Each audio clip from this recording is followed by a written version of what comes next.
Welcome to another episode of the Bottom of the Stream Movie Show. My name is Adam. My name is Nick. Welcome, and thrice welcome.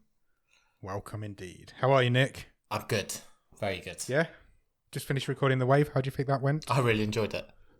Yeah, it was good. We didn't think we'd go for very long this week, but it's been quite a long one. I thought it was... Hopefully you're enjoying The Wave. It was top chat. I agree. Hopefully everybody else is enjoying it, and we certainly are. We think it's made the show a bit better, don't we? Sure. But this is the movie show, and in this week's movie show, we are watching a film called Bullethead. Obviously we are. If ever there was a movie title that was bottom of the stream written all over it, it is Bullethead. Why is this called Bullethead? That was going to be one of my first points. There's no reason for this film to be called Bullethead. Nobody gets a bullet in the head. There's not even any guns in it. Well, not until the very, very end. No one is called Bullethead or Bullethead in this movie. No. And nobody gets a bullet in the head. No. I don't know. Don't know why it's called Bullethead. Absolute mystery. I just keep saying Bullethead, and I don't know why. I just keep saying it like that. Bullethead was from 2017. It is a 15. It runs for 1 hour and 33 minutes. Currently rated at 5.4 on IMDb. Has a cast. It does have a cast, doesn't it, Nick? Sure. And how? And how? It stars Adrien Brody as a character called Stacy. He's won an Oscar. He has won an Oscar. Do you know what he won an Oscar for? The Pianist? The Pianist from 2002. He also holds 2 Oscar records. Do you want to know what they are? Yes, please. At the time of winning, he was the youngest ever person to win a Best Actor Oscar. Oh, nice. And he's the only actor, still to this day, to win when nominated against 4 previous winners. Ooh, that is a good fact. Yeah, so he was nominated, he won against 4 people who had previously won Oscars. So do you want to know who he was nominated against? Yes, please. The other nominees in the category that he won were Nicolas Cage for Adaptation. Oh. A wonderful film. I love Adaptation. Michael Caine for The Quiet American. Okay. Daniel Day-Lewis for Gangs of New York. Oh, right. And Jack Nicholson for About Schmidt. He's done well there. That's quite a cast of people he's beaten, isn't it? Cage, Caine, Day-Lewis and Nicholson. Yeah, that's... Beat all 4 of them. That's tough. That's a tough field. He would not have been favourite in that, I don't think. Do you want to know... Can you guess who won Best Film that year? 2003. Oscars 2003. I'm going to say it wasn't any of those that you've just mentioned. It wasn't any of those I've just mentioned. Because Scorsese was famously snubbed. Yep. 2002. Was that a Lord of the Rings one, maybe? Or was that might have been the year after? Lord of the Rings lost that year. The Two Towers didn't. Yeah, so it would have been the middle one. So, do you want me to see if you're the runners-up, the nominees that didn't win? Yeah, go on then. So, Gangs of New York. Yeah. The Hours. Yeah. The Lord of the Rings, The Two Towers, and The Pianist did not win. 2002. Well, it's 2002, but 2003's Oscar ceremony. Yeah. I'm not sure. Chicago. Oh, okay. That is an odd one. It is, isn't it? Yeah. It was an odd ceremony that year. There was lots of good films.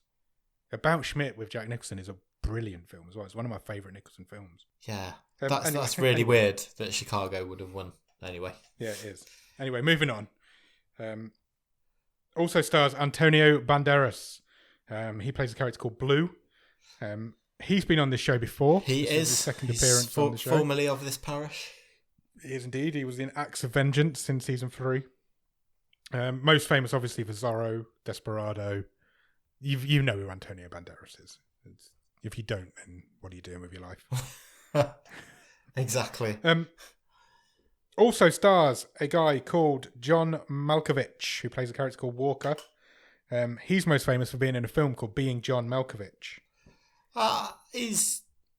I'd say he was most famous for getting to the semi-finals of the bottom of the stream Euro 2020 tournament last week. He did get to the finals of that last week. Last 4, I think he got to, didn't he? He did indeed. Representing Croatia. Yes, because has he got Croatian blood or something? He has, yes. He's also the first actor to win a major film award for portraying himself in a film. Great. He won the New York Film Critics Award for portraying himself in Being John Malkovich. first and only actor to ever do that. Has 2 Oscar nominations himself, one for In the Line of Fire in 1993, and one for Places in the Heart in 1984. Oh, wow, that far back. Great. Yeah, but he has never won. Also stars Corey Culkin? I think that's how you pronounce it. I thought it was Rory. Rory, sorry, yeah. Is Corey the other one? Is there like loads? There's Kieran. Kieran, that's it. But yeah, Rory Culkin's most famously was the kid in Signs. Yeah. He's also in Scream 4 with Emma Roberts, incidentally, who was in last week's film. Oh, of course. This film was written and directed by a guy called Paul Solet, S-O-L-E-T. Is that how I'm pronouncing it? Or Solet? Solet, I think. This was the first film that he's ever made that isn't a direct horror film. It is technically, I guess, it could be classed as a horror film. There's definitely horror sections in this film. Yeah, but there is. I wouldn't. It's not a horror film, whereas this is his first. Every other film this guy's made has been a horror film. So I suppose that's where it comes from. Do you want to talk about where this film starts, Nick? You're not going to ask me for a one-word review? I am going to ask you for a one-word review. What's your one-word review of Bullethead? Rough. Is that because the film's a bit rough, or because of the obvious dog? The obvious dog. The obvious dog. Which I guess is not obvious. We've not mentioned that there's a dog. Oh, yeah, there's a massive fucking hench dog in this film. It is a hench dog as well. You do not want to mess with this dog. No way. Do you know what sort of dog it is? I'm not good on dogs. Yes, I do. Oh, that's all right then. I wrote it down. Do you want me to tell you? I think I always considered myself a cat person, which again was probably we'll get to it. That might have been my favourite bit in this movie. Do you want me to tell you what the breed of dog is? Yes, please. It's a Canary Mastiff. Okay. Or otherwise known as Perro de Presa Canario. Well, yeah. Three dogs were used in the making of the film. The dog in the film is called De Niro. Yes. That's its title. That's its character name. The names of the 3 dogs were Curly, Adamar, and Han Solo. Nice. Each of them had a different task, so they did different things. And there was also a puppy that was used during the end of the film. So there was technically 4 dogs. That puppy was a rescue and was given to the CEO of the film studio at the end of the film. Nice. And the puppy was known as De Niro. Good fact. That's good fact. Thank you. I love IMDb's trivia. It makes me sound intelligent. Where does this film start, Nick? And I was pleasantly surprised to find, we are in dog cam. Dog cam. Dog's eye view. Yeah. We're in a cage. We are. And we're led out to an elevator. And yep. we meet Big Tony B. And we do. First one we meet. Antonio Banderas is running an underground dogfighting ring. In like a warehouse place. Yeah, he's the bad guy in this film. Yeah. We're off to an interesting start, that's for sure. So the dogs get released and the fight begins. It's a 3-way dance as well. There's three dogs in the match. And then we cut straight into the title card. The film comes back from the title card and we are in a car with 3 people. The 3 people are Adrien Brody, John Malkovich and Rory Culkin. And they're driving into a warehouse. They've clearly just done some sort of crime. Well, there's actually 4 people in the car. Oh, of course there is. Yeah, sorry, there is. Unfortunately, one guy does not make it. One of them's dead or dying. And double, unfortunately, he's the one driving. Yes. I think he dies whilst driving. Yes. And crashes them into the doorway of this warehouse. He's the wheelman. Yeah, the wheelman. I've written here, car drives into a warehouse, literally. You can hear in the background there's police cars out looking for them. They've obviously just committed some sort of crime and that you would think that it has not gone according to plan. With the driver being dead and all. I'm sure they didn't plan that. So they decide they need to hide out until sundown, and this warehouse is as good a place as any to do that. They're walking through this warehouse, sort of scouting it out a bit, and Adrien Brody's character, Stacey, is on the phone, so to their handler or whatever, and he relays a message to the other 2 that the boss is going to send someone to get them, but it's not going to be until at least sundown because they're too hot at the minute, basically. There's cops everywhere. There's cops everywhere. Everything's kicking off. It's not good. Oh, it also happens that our youngest member of this trio, who is Gage, played by Rory Culkin, is going through the withdrawals from he's a junkie. quite a heavy drug addiction. He's not had his fix for a while, and it's not going well for him so far. His mouth's scabbing up. He needs his fix. He kind of goes off to the bathroom, heads off towards the bathroom area, leaving the other two, Brody and Stacey and Walker, Malkovich and Brody, to kind of debate what they're going to do and what they're going to do with this junkie that they've picked up somehow. Stacey has a kind of flashback. So he has a few little flashbacks during this film, doesn't he? There's many flashbacks in this movie, and there are. I was surprised. There is more of a character aspect to this than I was expecting. Yeah, possibly because with hindsight, you can't make a 90-minute movie of just a dog chasing some dudes around a warehouse. No, there's it takes a little while to get going. This film, there's a lot of filler towards the beginning. I'll point it out when we get to it, but then when it does get going, it's quite action packed. The flashback is basically Stacey saying he's with this girl, he's leaving this girl. He's left a woman behind, hasn't he? Basically, yeah, he's got a woman at home waiting for him. Is what we're thinking. This is a film, so this was obviously supposed to be his last score. This was going to be his last big job. It looks like they've robbed a safe, and they appear to have the safe, but they haven't managed to crack the safe. That's how I was understanding it. I don't know if you were as well. Yes. So, yeah, basically. Then Walker does a bit of a chat about he calls it his first class score. When he talks about how he broke into this safe in this place, and when he got in there was literally nothing. It was completely empty, and it wasn't supposed to be. Yeah, because the store owner of that. Yeah, the store owner was dodgy, and he'd already raided it. Yeah. But then he talks about, was it him that was talking about this fish tank? Yes, because it was a pet shop. It was a pet. It was Malkovich, wasn't it? Yeah. So he was going to rob a cat for his daughter. Yes. Because it was Christmas Eve. But they'd all gone. But the cats had all gone. He wasn't a dog person, he's more of a cat person like yourself. So he didn't want a dog because he knew he'd end up walking it. But then he spies this fish tank with a single fish in it. Yeah. So he's like, perfect, I'll rob the fish tank, take it for my daughter for Christmas, she'll love that. Just as he's leaving, he's like, oh, there's loads of fish in here, I'll just take a load more fish.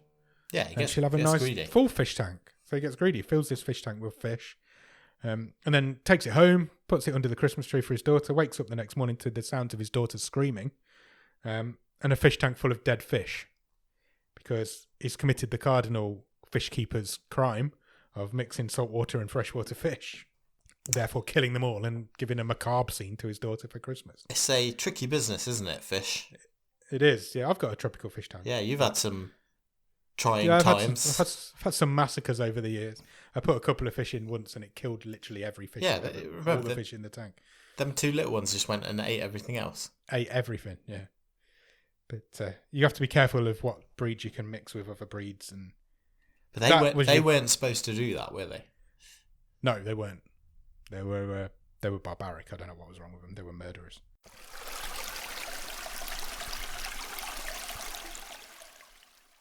So yeah, that was a whole scene there of it's character building, I guess. Some would call it filler. It was unnecessary, probably. Meanwhile, while this story's going on, Gage is trying to find some water because he's having the DTs, and he finds something else. He heads into this it's almost like a locker room, isn't it? It is, yeah. And he just kind of he looks down this row of lockers. We can't see what he's looking at, and he just kind of freezes. Yeah, he drops his bag, doesn't he? He drops his bag, and he's just standing there staring. Then we go back to dog's eye view. We get a flashback on the dog this time. Even the dog has flashbacks. Even the dog has flashback in this film. But it looks in this flashback like the dog has just lost a fight, and Banderas tells one of his goons to shoot the dog. Yeah. And then you can hear fighting through a window. You don't ever see any dog-on-dog violence in this film. The handler has took the dog into this room, hasn't he? Yeah, he has indeed. And he is being he's been bitten quite badly. So he leaves this dog he locks this dog in this room, leaves it, goes to sort himself out. Well, he's allegedly he's done it over. He's been told to kill it, hasn't he? He's been told to kill it, but he's been bitten in the process. He goes to sort himself out, and he's in the same room that Gage is in now. So this flashback doesn't appear to be that long ago. No. Previous night, maybe. So he bandages himself up, and that's the last we see of him until we cut back to Gage, who's still frozen on the spot. And Adrien Brody and John Malkovich come in and find him standing there, and they're like, "Oh, what are you doing? Why are you standing there doing nothing? What's wrong with you? Hello, are you okay?" And so they go up to him. They walk up to him, and they look down this alleyway of lockers as well. And what do they see, Nick? They see a absolutely mangled dog handler. Yes, he's in pieces. He is. He's been ripped apart. And standing over him is one big hench boy dog. It is indeed. Massive, great big tank of a thing. Covered in blood and quite pissed off. Yeah, literally covered in blood. He looks like he's got a few injuries of his own as well. Yes.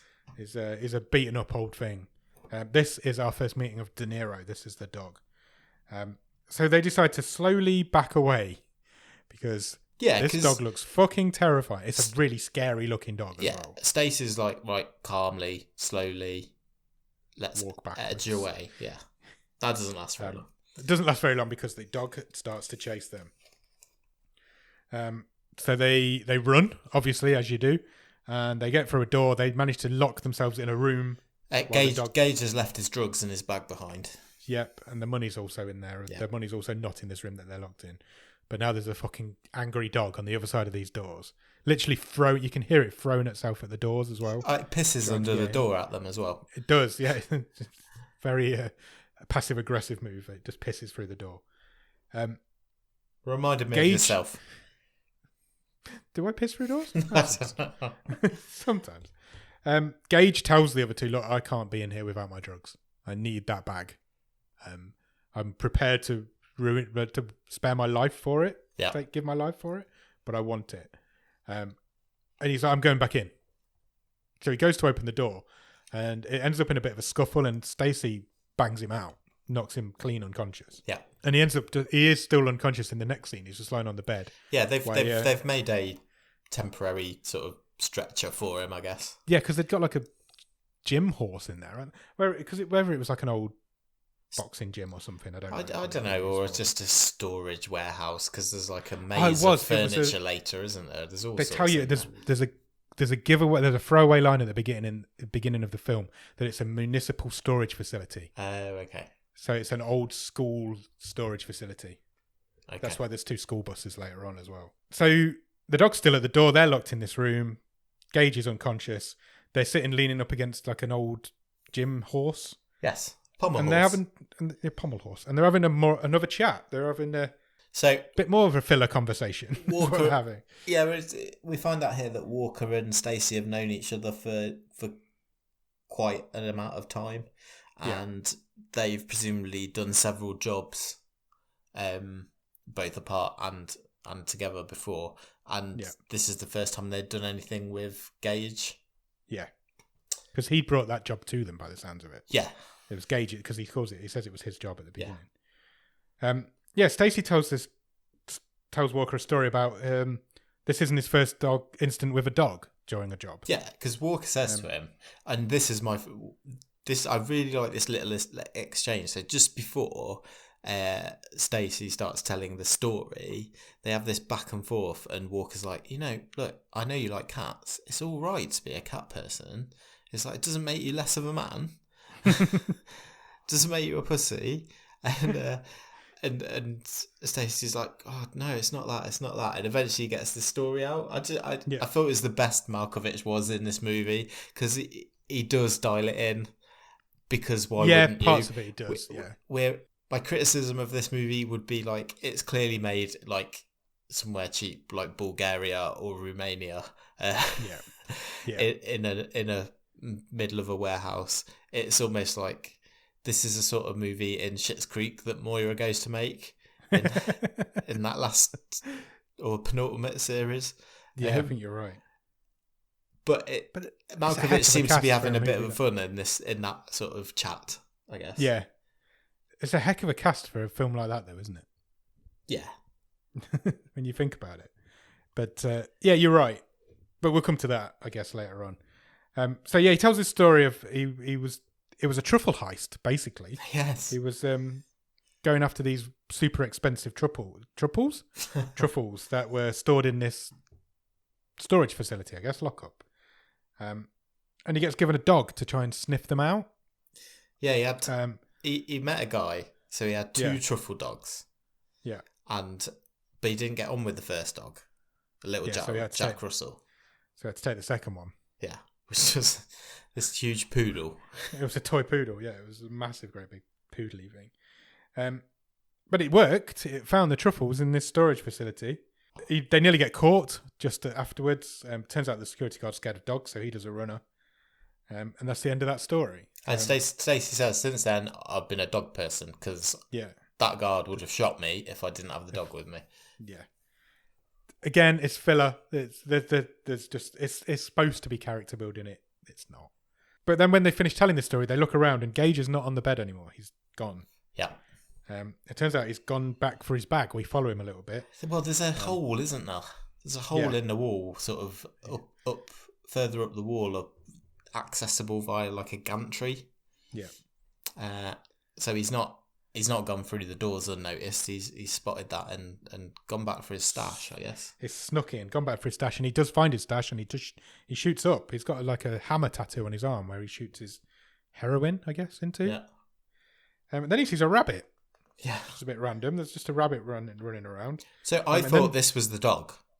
Yeah, me too. So I thought, he's on drugs. He's seen a rabbit. It's the dog. Yeah. It's not. It's an actual rabbit. Then some cops show up.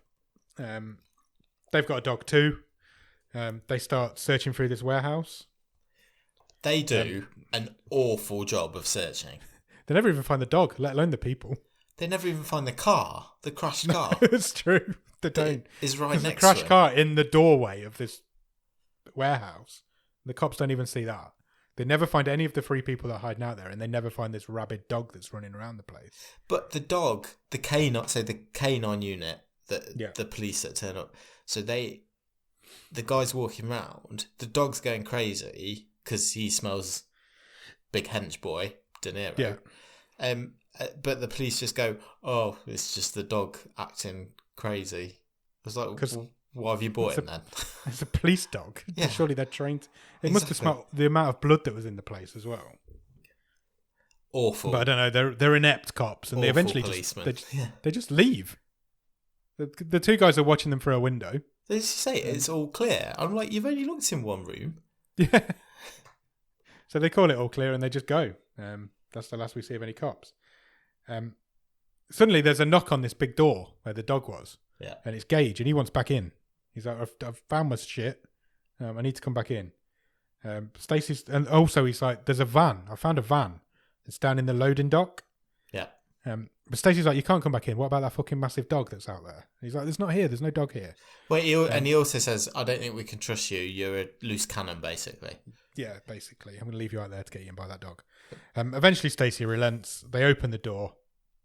Just as they open the door, De Niro comes out of nowhere and attacks Gage. He does. He gives him a good bite on the arm.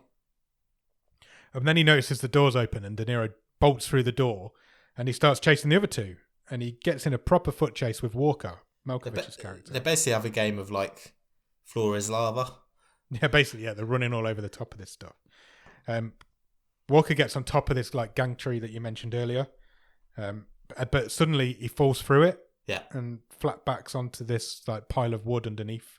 Takes a big hit through this floor. But he does manage to get away. So does Stacey. He does some parkour across a few things. He gets away too. They manage to get out of that room and lock the dog in it. Yeah. Don't they? So the dog's now locked away again. Gage, though, is not in a good way. Gage is in a pretty bad way. He got pretty badly beaten up. Yeah, so they kind of have to drag him out of there, don't they? Drag him away because the dog notices the hole in the wall that Gage found earlier. Yes. And makes his way up there. The dog chase scenes are quite tense in this because it's a massive dog. They are. And it's an intelligent dog. And they make really good use of the environment. because there's lots, like you say, there's lots of things to jump off, over, between. There's lots of good hiding places. There's lots of holes in the wall. This is like a derelict building. So lots of holes in the floors and things. They do make the most of that for these set pieces, I must say. We get another dog flashback at this point. It's kind of like the setup of the fight that the dog's obviously been in. It's De Niro's first test, isn't it? Yeah, so they set him up in a test fight with a couple of old dogs to see how he gets on. We hear this fight. You never see any dog-on-dog violence in this film. It's a bit comical. I don't want to see that. No way. But no, not at all. I'm not sure this was the best way to do it because the camera pans up. It's in like an empty swimming pool, isn't it? Yeah. And the camera pans up to Antonio Banderas and this other guy's there watching the dog fight. And then all you see at the bottom of the screen is like terrible... I presume it's CGI, but it might have just been a guy in the bottom of the swimming pool throwing balls of fluff up. There was like fluff balls flying up. And then a bit of red. Blood splatters up the wall. I don't think it was CGI. I think it was just somebody shooting some paint up the wall and throwing some fluff about. But there's loads of dogfight noises, and it turns out that De Niro's beaten these two other dogs. It takes the win, and everybody looks quite surprised at how good it is, how good this dog is at fighting, because he doesn't look, at that point, he doesn't look like a fighter. No. Later on, he does. Cut back to the guy. Stacey patches Gage up a bit, gives him a few bandages and what have you. Calls him a weeble wobble. Yeah. Which he has got no idea what that is because he's not 40 years old. But weebles wobble and they don't fall down. That's the slogan. He's basically saying, look, you can take all this shit, but you keep getting back up. He's kind of telling him he's impressed with him in a little way. He's kind of coming around to him a little bit, isn't he? Ish, yeah. Then they find some tournament brackets on a wall. Yeah, they've now managed to like ensconce themselves in an office. Yeah. So they're in like the leader's office now. Yeah. This is like a proper dogfighting proper setup, isn't it? The whole place this is like the league admin centre. It really is. It appears De Niro has done this is where we find out the dog's called De Niro, because he's pretty much won every match he's ever been in. It's just match after match after match to just win highlights for him all the way through. My cat has just jumped up on the table, so if there's any cat noises. Okay. Must be all this animal talk. You're the cat person, aren't you? Yeah. The two of us. I'm the dog person out of the two of us. Yeah. Gage then gets the flashback. We find out a bit more about Gage's character because he rescued a dog when he was a kid. Yeah, so they've all got a dog story. Yeah, they have. Basically, he picked up this. He was in an abusive relationship with his father. It was just the two. It seemed to be just the two of them. I think so. Yeah. His dad beat him up quite a lot. If his dad found out that he'd got a dog, he would kill him probably. But he rescues this dog, keeps it in the family barn, and he was robbing food from school. Yeah. To feed this dog, and then look after it. And the dog came to trust him. The dog liked him. But then school holidays started, and he had no way of feeding the dog anymore. So he robbed some food from the family fridge, from his dad's fridge. It was like some mincemeat, wasn't it? It was, yeah. Because the dog was dying. The dog was starving to death. He said he hadn't fed it for 4 days or something. Yeah, and it was his last resort. He didn't want to rob from his dad because he knew his dad was a psychopath. His dad obviously finds out. His dad kills the dog in front of him with a massive hammer. Yeah. We've talked about doesthedogdie.com before. This film's going to have a field day with that website. Many dogs die.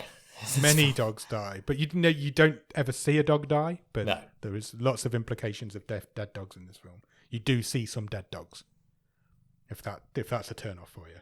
Yeah, so his dad kills this dog in front of him. That's Gage's dog story. I think this is the flashback that added the most in terms of character. Agreed. For what character there is in this film about a killer dog, this gave us the most meat on the bones. Agreed. Although of Gage. The Gage character did not last much longer. No. So did we really need it? Then they come across another room and they find a fuck ton of money. Yeah, there's a secret room behind a load of nudie pictures. Yeah. And it turns out there's more money in this room than there is in the safe that they've just robbed. Yes. So they're like, forget about the safe. Let's take this money. Let's bag this up. What do they say? There's more here than we've got in the car, but not too much to carry. Yeah, exactly. Which is kind of the perfect amount for a thief, I think. Yeah, just the right amount, isn't it? Enough to carry, but more than you've already got. Then they find Gage. Gage is dead. Yeah. Gage has taken more drugs and has taken more drugs than his body can handle and has died of a drug overdose. I'm going to say straight away, yeah, I was sure he was coming back later in this movie.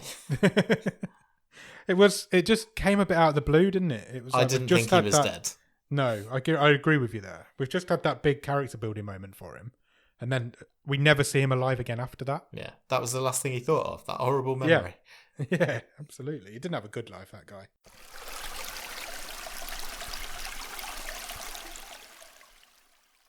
Then we get another flashback. This time it's a Stacey flashback. He's in a hotel room with his girlfriend. He's arranging to meet up with her somewhere. Yeah, I believe this is just before this heist was about to take place. He says, I've got to do a couple more jobs and then we'll be free, sort of thing. I just need a bit more. I need a bit more money. And it turns out, it appears that she's heard all this shit before. Yeah. And she storms out. She's like, I'm not waiting for you. You can, if you want to come and find me, come and find me, but I'm not waiting for you. It's a paper thin backstory, isn't it, for this character? It's just to kill some time in the film. I can hear a cat purring. I'm trying to move her away. Cut back to the characters in the film. Stacey walks in a room, and just as Walker is about to pass out, he's kind of collapsing onto some lockers. He's in a worse way than he was letting on. He really is, because he shows Stacey his side where he took this bump earlier on, and his whole left-hand side of his body is a bruise. Yeah. The whole thing is a huge bruise where he fell through this floor earlier on. And Stacey says, I've seen something like this before. You're a dead man. Yeah. He's like, I'm going to call an ambulance. We need to finish this here. I'm calling an ambulance. If I don't call an ambulance now, you're going to die. I've seen people in prison die from that sort of thing. Walker's like, fuck off. You're not calling an ambulance. You can leave me here. I'll be all right. He's like, get out. You take the money. You get out. You get out. You go and find your girl. Get out of here. And leave me here to die. But Stacey's like, nah, I'm a crim for life. There's no point. Yeah, I'm not doing that. Briefly during this scene, we get another flashback to De Niro again. This time he's being electrocuted. Oh, that was horrible. It was rank. Did not enjoy this one. This was possibly a step too far. Yeah, so the handler puts him in a trough, doesn't he? Full of water, yeah. And then, connects up a couple of leads. And then, obviously, you don't, like you say, you don't see anything. It. But it's just, didn't need it. We find out why this dog is so angry and why he's ripped the fuck out of this dog handler, for sure. Stacey decides, I'm not leaving Walker here. I'm going to go and get help. I'm going to go back into that room where that dog is. Yeah. He arms himself with a crowbar. They point out at the beginning of the film that they don't have any guns. It was a job that didn't need guns, so they didn't take any. Yes. So they've got no weapons. So he's got a crowbar, and what he's decided he's going to do is, Gage told them about the van that was down on the loading dock earlier. So they figure the dead man must have the key to that van. Yeah, he's the only other person they've found, so stands to reason, I guess. Yeah. So they go to the van. They go to the dead dude to get the key. Unfortunately, the dead dude's gone. Yeah. He wasn't where he was. He's been dragged away out of the locker room. Yeah. Stacey then finds the torture room where this electrocution was just going on. And the dead dude's now in there. So the dog's dragged him in there. Also in this room, I should point out, is a massive pile of dead dogs. Yeah. This film's so uncomfortable. It's like, it's not nice, is it? No. There's a massive pile of dead dogs in this room. But he doesn't notice that until he's got the key. Yeah. And then he happens to look up and there's this huge pile of dead dogs in his eye line. Yeah, but what made him notice is the fact that one of the dead dogs is not a dead dog at all. Yeah. It's De Niro. De Niro is lying in this dog pile, just looking at him. And then he gives chase. And this leads to the best part of this film. in my opinion. Do you agree? I would say so. Yeah. This chase between the two of them now is brilliant. So he legs it. The dog chases after him. Dog smashes a door down. Stacey slides down a tube, like a slide, I guess. It's like a builder's. Well, they throw their rubble down. Yeah. Which he thinks he's got away because he's like, there's no way the dog will do that. But the dog does that. Then he finds a couple of old school buses, doesn't he, parked up. Sure. And he manages to get on one of them, and he shuts the door just as the dog's about to get on with him. So he's now trapped in a school bus. Unfortunately, he's not checked the back door, which this bus does not have. Yeah. The back door is wide open. The dog's very intelligent. The dog realizes this, legs it to the door. Stacey smashes through a window of the bus, gets on the roof of the bus. He jumps over a few more roofs of buses and other things and manages to get away. And he finds what I can only describe as a maze of boxes. I just called it a furniture maze because I thought it was like wardrobes and there's all sorts cupboards but made into like a maze shape for some reason. Yeah, and he manages. Go on. It's not random. It's actually made into like a zigzag of. So it's got like a corridor, isn't it? Yeah. Really convenient for the tension at this point in the movie. Because it is really tense at this point. That scene goes on for quite a while, and this dog's chasing him constantly. He gets through this maze. He's hiding in this maze. He gets through this maze, and when he gets out the other side, there's literally nothing there. It's just a wall. Yeah. So he's kind of stuck now. And then he finds a piano. Yeah, of course. An old grand piano. Yeah, the top's not on. Top's not on. So he hides in the piano. And he's lying there flat on this piano, and the dog doesn't see him. The dog doesn't know he's there. No, we cut back to like dog cam, and obviously he can't see in the piano. So. No. So he gives up. The dog turns away and is like, oh, I've lost him. He goes to walk off, and then you see a little bead of sweat drape off of Stacey's face or forehead, and it drops and it hits a piano string on the way past and pings and then lands on the floor. Yeah. And the dog hears that. And then this crazy dog, throws himself at the side of this piano a few times.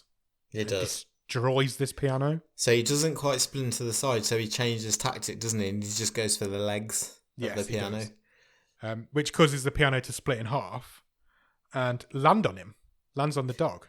Yeah, so the way this is done is that we hear and see the piano crash, and Stacey falls out of it. He hits the deck and passes out. Yeah. So we lose sight of the dog. Yeah. As does Stacey. We don't know where the dog's gone. And like you say, Stacey passes out.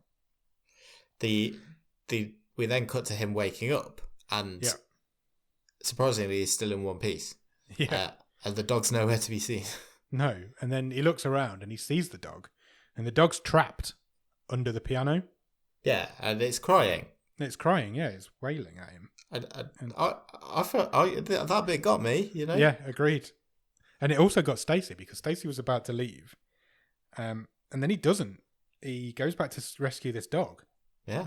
Because he's a nice guy. And he actually... He's a dog person. He's a dog person, indeed. So he lifts this piano off this dog.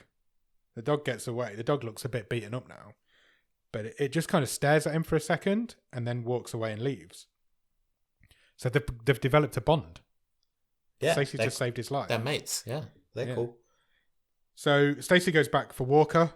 I thought Walker was dead at this point. He's in real bad shape. He's unconscious. So he drags Walker. They get to this van. And Walker's like, well, I think I'm going to retire. I think I've had enough. Yeah, I think this will be my last job. On reflection. If I don't die, I'm going to retire.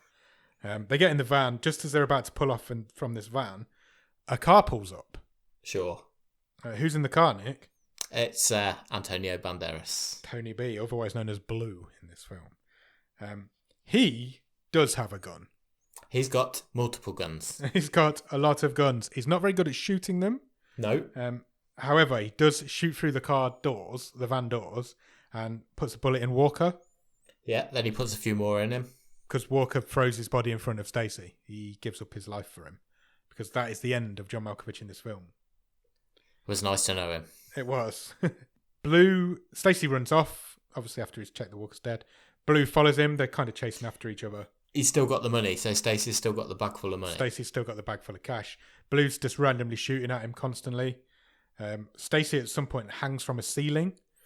This gave me a real unintentional laugh because I don't think the cut was quite right, and he does this ridiculous leap from a gantry onto like this light, and it was so far. It was like he was suddenly Captain America or something.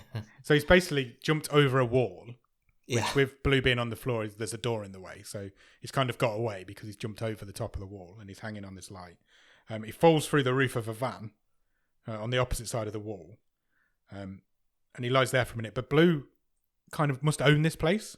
Yeah, he's got the keys. He's got the keys to these doors. He's got the secret. So Blue follows him. Stacey's now hiding. He appears to be under a boat. Yes. And then Blue knows this. There's 3 boats lined up on the floor, and he knows that there's 3 upturned, dilapidated boats. There are indeed. Blue knows that he's underneath one of them because he can't possibly be anywhere else, and so he shoots at one of the boats, and he starts at the same time telling a story. Yeah, he's monologuing. Yeah, about it's basically when he was a kid, he shot the neighbour's dog because he couldn't control. Yeah, it's his dog story. Yes, everybody's got a dog story. So when he was a kid, he shot the neighbour's dog. There's more to it than that, but that's your basic story. Yeah, because it was like shitting in his mum's garden. Yeah, something like that. Whilst he's telling the story, he's shooting at these 3 boats. Just before he shoots at the 3rd boat, which is the one that Stacey is hiding under, Stacey sees the rabbit. He does, yeah. that we saw earlier. And he realises that the boat that he's under doesn't have an end. No, so he it's can got get a out. Massive hole in it. So he can escape. So he escapes, but he does take a bullet in the arm as he goes. So he's running through this building. He's on like the 3rd or 4th story of this building. Unfortunately, this building has a massive fucking hole in it. Yeah. It's not the first time we've seen it. So no, it's not. It was referenced earlier briefly. It's almost like, the Jumanji house in Jumanji when it splits in Yes. half. It's like that. You can just see down through all 4 stories. The building is somehow split in half down all 4 stories. So he's trapped. He's kind of stuck. He can't go back the way he came because Blue's coming with a fucking gun. I've said fucking a lot in this episode. I apologise. He's also upgraded, hasn't he? So he switched from like his pistol. He's now got like a automatic rifle. Yeah. But Blue also realises that Stacey's got nowhere to go. So he puts his gun down. He leans it up against the wall at this point and goes back to his pistol. And he shoots at him, but he misses again because he's not a very good shot. Well, yeah. I mean, the way it's directed is that Stacey pushes himself back over the edge of this precipice. Yeah. But the bullet, it's like he matrixes under this bullet. Yeah, and the bullet goes through the bag of money. Yeah. So the bag of money gets shot. Stacey falls backwards through this hole. So you think he's a goner. But for some reason, there's a pool of water at the bottom.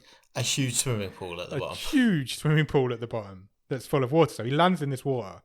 Oh, this is where he gets shot in the arm. Sorry. The bullets are raining. No. He did get pinged in the arm. Did he? When so he was in the boat. Twice. And he gets shot in the leg underwater. You're right, he does. So, yeah, you can see the bullets raining down on him underwater. And he drops the money. He lets go of the money because he needs to dive because he notices a hole underneath him that he can swim through. He gets pinged in the leg as he does. And then he surfaces in a different room.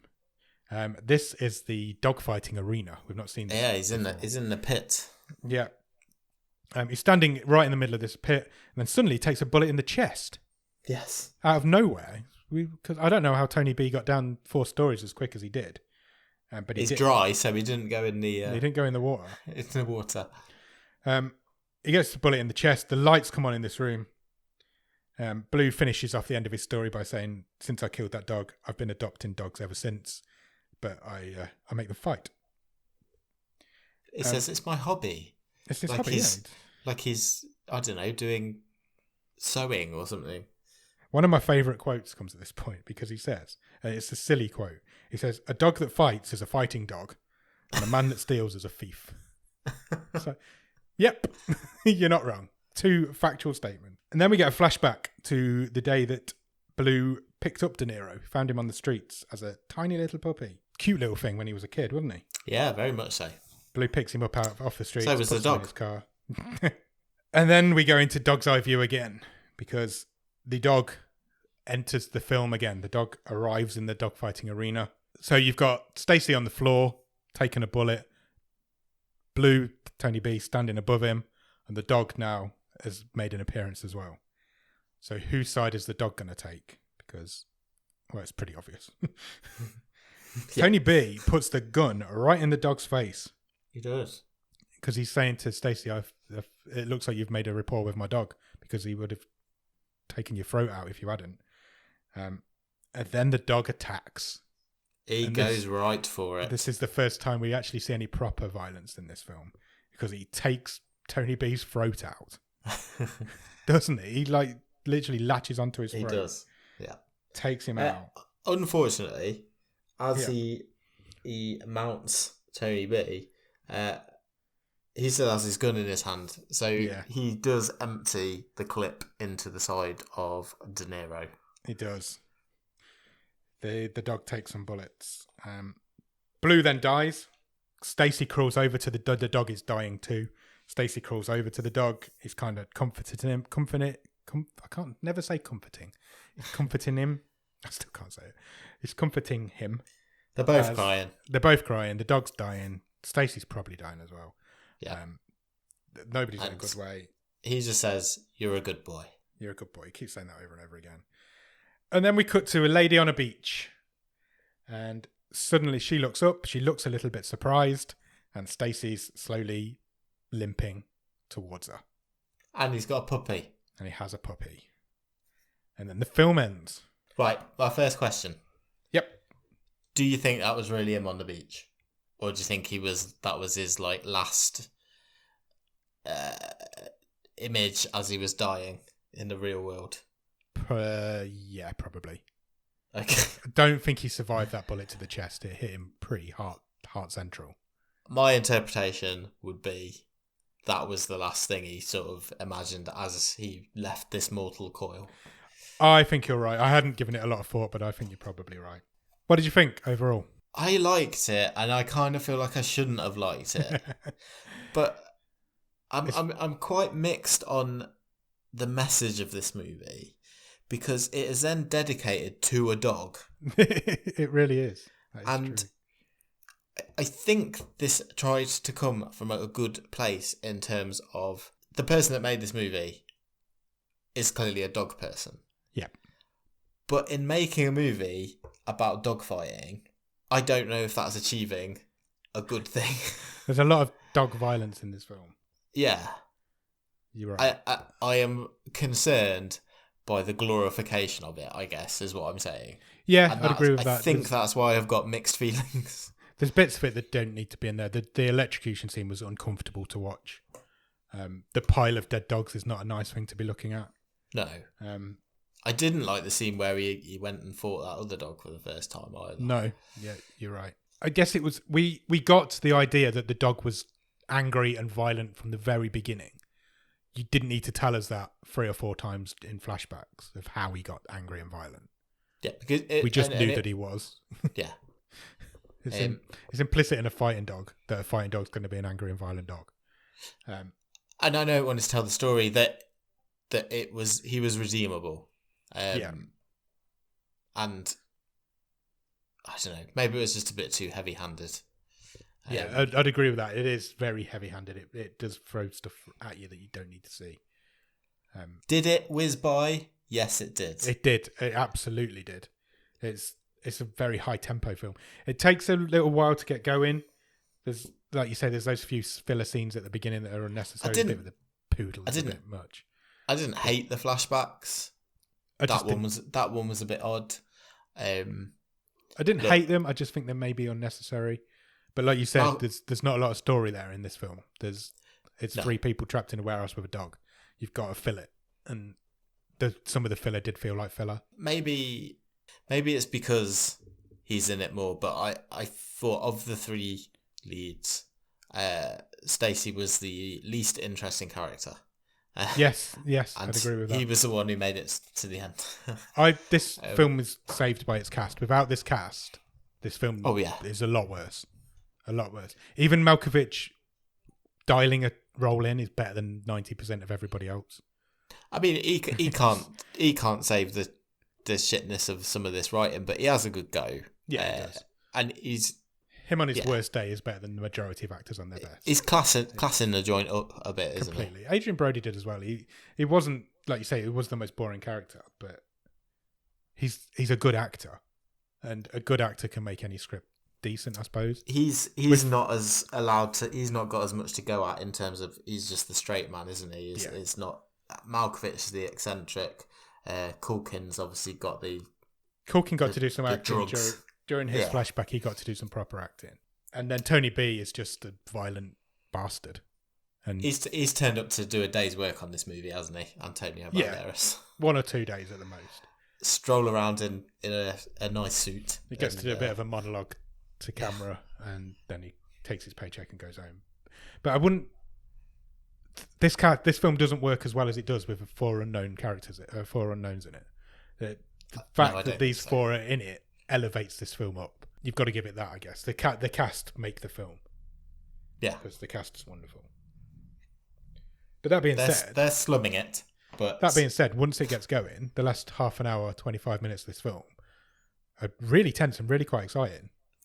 Yeah, the chase between Stacey and De Niro, that final chase is really good. It is, yeah, and then it culminates in their bond, and then he rescues him at the end. It was probably always going to happen, but it was good to see. I quite enjoyed the last half an hour of the film. How do you turn the tide on it? It's difficult because it's probably as good as it can be. It's a film about 3 men stuck in a warehouse with a dog chasing them. Yeah, I don't know. It's at a level, isn't it? Yeah, I don't think you can probably make it any better. I wouldn't want to change the setting because I think they had a lot of fun with it. Yeah. I don't need some of those scenes that we talked about. Yeah. You could probably... The only things you could change are the flashbacks. You could probably make the flashbacks better. Well, I was going to say, the only one we didn't get a flashback from, because he monologued it, was Antonio Banderas.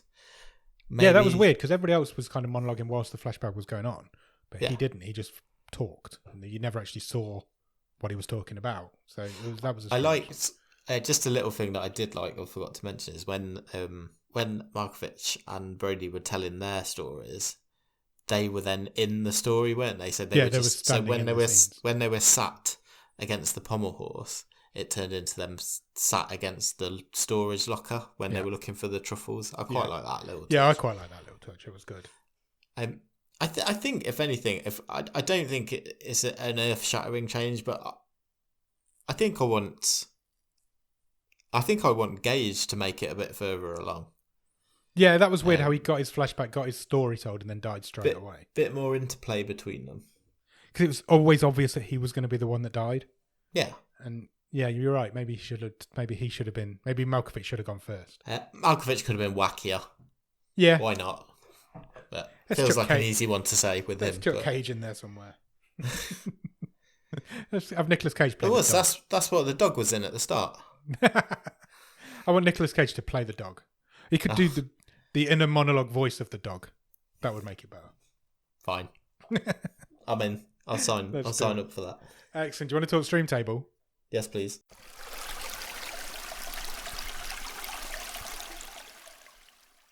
This will be the 12th film going into this stream table, which puts us almost halfway through this season. Well, it does put us halfway through this season. Exciting. Crazy how fast time flies, isn't it? Do you want me to run through the whole thing? Yes, please. I have updated, so I've got it written down this week. The website is fully up to date.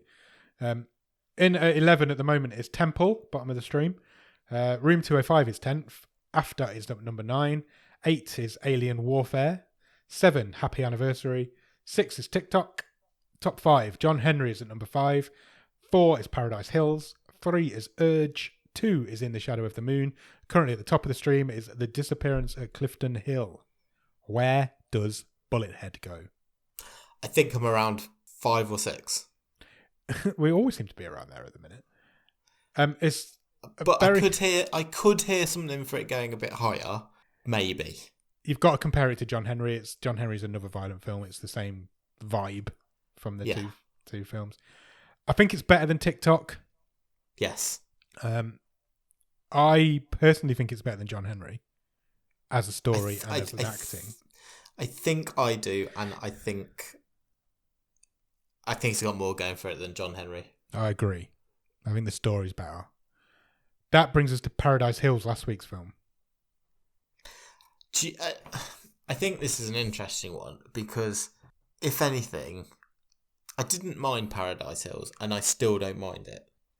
Yeah. But a week later from having seen it, I think I like it less, having thought about it a bit. And I know I wasn't really particularly praising it last week. It was fine. I still think it was fine. I'm not sure that I had that much fun watching it in hindsight. I'd agree with that. I thought the same thing this week, and like I said in the episode, I cannot get over that vampire rosebush. I just can't get past it. Completely unnecessary. Completely unnecessary. There was bits about this movie we've watched this week, Bullethead, that I did not like. Yes. Overall, it stuck to the rules that it made. Yes, and for what it's worth, it is not leaving my head at any point. I think this is a better film than Paradise Hills. I think I'm agreeing with you. I also think that this season must be quite poor for the fact that this film's about to go fourth in the stream table. When you look at some of the other stream tables and the films that are the fourth, it doesn't even compete. Happy with that? I don't think it's better than Urge. Urge is not a great... No, exactly. Urge is at number 3 and it's not a great film. No. To be fair, In the Shadow of the Moon's only all right, and that's at number 2. Yeah, I would arguably, for how I see it currently, the top 2 are a distance above everything else. Agreed. But there is quite a big asterisk next to them. This season is there for the taking. A film is going to come on and be the best film we've seen this season by a margin. There's no way this is a closed shop so far this season. Not at all. Not at all. Happy with fourth? Yes. Okay. Wow. Also, I'll ask you one more question about it. This film's called Bullethead Makes No Sense. What would you call it? I don't know why I've said it. I have no idea either. I'm trying to think of a pun, and I can't think of one. Let's discuss it in the Discord. Okay. Come on, guys. We'll pose that question. To the people in the Discord, come up with a better name for this. You will have all seen it. Come up with a better name for this film than Bullethead.